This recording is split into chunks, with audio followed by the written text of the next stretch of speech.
Why do you think it is that in a Wall Street Journal poll, 2/3 of Democrats think President Biden is too old to run again? Look, here's what I know. Here's what I can speak to. I can speak to that a president who has wisdom. I can speak to a president who has experience. I can speak to a president who has done has taken historic action and has delivered in historic pieces of legislation. And that's important. When the last guy who was in the Oval Office talked about infrastructure week, it was a joke. And the president passed a pretty important piece of legislation in a bipartisan way because of his wisdom, because of his experience, and now we have infrastructure decade.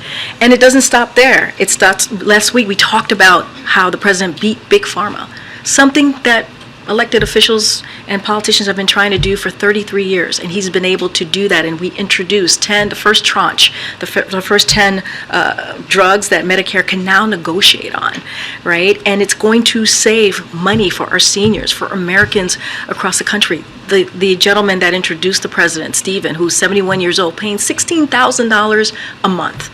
$16,000 a month just to stay alive because he had cancer and diabetes.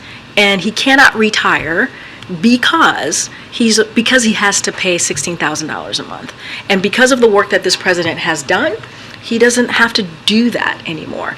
And I'll say one last thing. I know you have a follow-up, probably about 5 more, but let me just say this one last thing, is that the interesting thing about this is that the president has done these historic pieces of legislation, whether it's the bipartisan infrastructure legislation, whether it's the American Rescue Plan, whether it's CHIPS and Science Act, whether it's the Inflation Reduction Act. There are some Republicans, right, in the House, in the Senate, that did not vote for any of these legislations that I just laid out, who go back to their state, go back to their district, and take credit for something that the president did. So this is not unusual.